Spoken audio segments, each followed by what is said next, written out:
महाकरुणी तथागत भगवान गौतम बुद्ध आणि क्रांतीचे महासूर्य महामानव बोधिसत्व भारतरत्न डॉक्टर बाबासाहेब आंबेडकर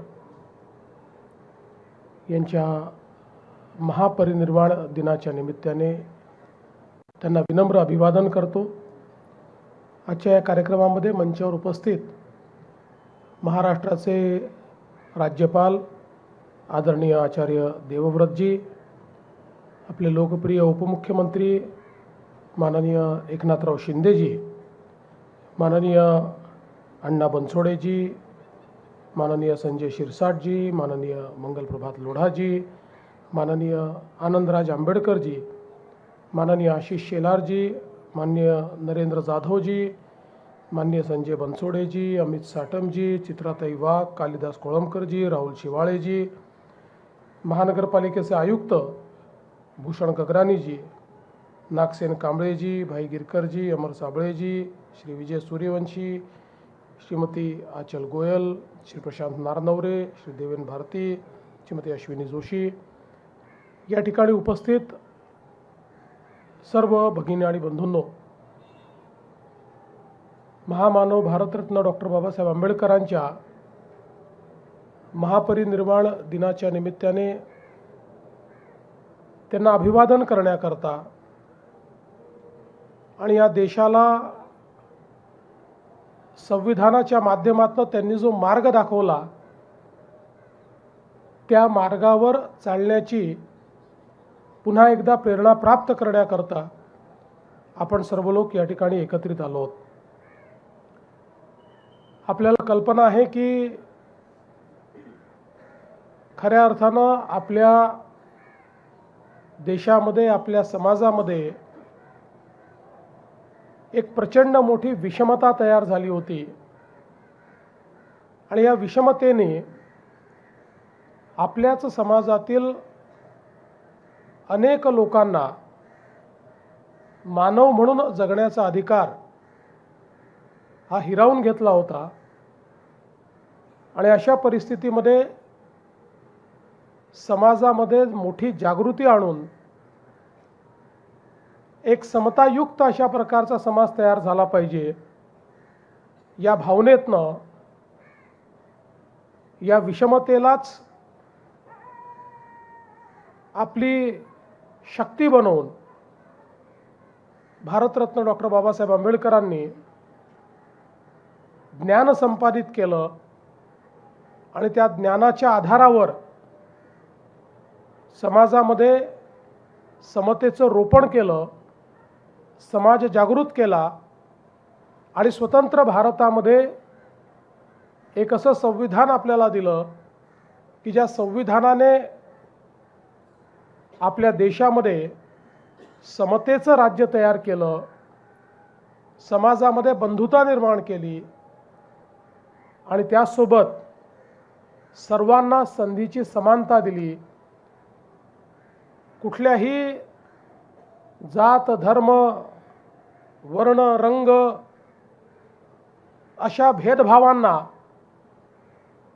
बाजूला ठेवून प्रत्येक व्यक्तीला समान अधिकार असेल अशा प्रकारचे एक संविधान आपल्याला भारतरत्न बाबासाहेब आंबेडकरांनी दिलं आणि या संविधानामुळेच आज आपला देश इतकी प्रगती करू शकला।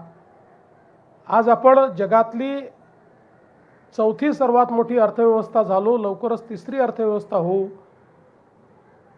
पण याची मुहूर्तमेढ, याचा पायवा हा जर कोणी तयार केला असेल तर तो संविधानकार आणि अर्थतज्ञ अशा भारतरत्न डॉक्टर बाबासाहेब आंबेडकरांनी केला।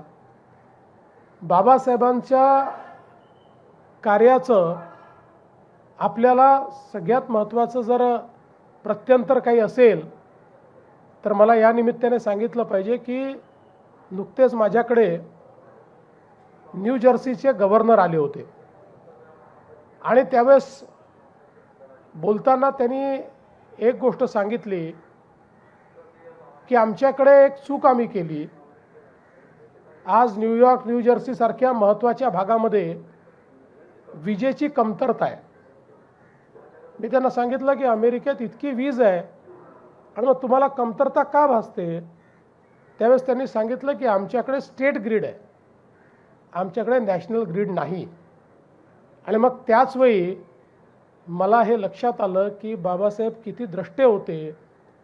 वीज मंत्री म्हणून बाबासाहेबांनी ज्यावेळेस देशामध्ये पदभार स्वीकारला त्यावेळेस त्यांनी पहिला निर्णय घेतला की संपूर्ण भारतामध्ये एक राष्ट्रीय ग्रीड तयार करायची.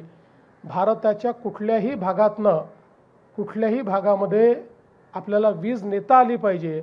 आज आपण पाहतोय की या नॅशनल ग्रीडमुळे भारताच्या कानाकोपऱ्यामध्ये आपण वीज पोचवू शकलो. अमेरिकेसारख्या प्रगत राष्ट्राला जे लक्षात आलं नाही ते भारतरत्न डॉक्टर बाबासाहेब आंबेडकरांनी लक्षात घेऊन आज भारताला स्वयंपूर्णतेकडे नेण्याचा हा जो काही काम आणि हे कार्यक्रम त्यांनी जो या ठिकाणी आपल्याला दिला, खरोखर त्यातनं त्यांच्या व्यक्तिमत्वाचं आणि त्यांच्या दृष्टेपणाचं दर्शन आपल्याला होतं. आज आपण पाहतोय की विविध क्षेत्रांमध्ये भारताची प्रगती आपल्याला पाहायला मिळते आणि या प्रगतीच्या पाठीमागे या देशामध्ये जी लोकशाहीची व्यवस्था आमच्या संविधानाने उभी केली, या लोकशाहीमुळे खऱ्या अर्थानं भारत हा प्रगतीकडे चाललेला आहे. आणि म्हणूनच आपल्या देशाचे प्रधानमंत्री माननीय मोदीजी देखील अतिशय गौरवाने म्हणतात की माझ्याकरता कुठल्याही धर्मग्रंथापेक्षा भारताचं संविधान महत्त्वाचं आहे, कारण हे संविधानच प्रत्येक भारतीयाचं कल्याण करू शकतं. आणि इतके वर्ष विधानमंडळामध्ये काम केल्यानंतर आणि एक संविधानाचा अभ्यासक म्हणून देखील मी या ठिकाणी सांगू शकतो की जगातलं सर्वोत्तम संविधान कुठलं तर ते आपल्या भारताचं संविधान जे भारतरत्न डॉक्टर बाबासाहेब आंबेडकरांनी आपल्याला दिलेलं आहे.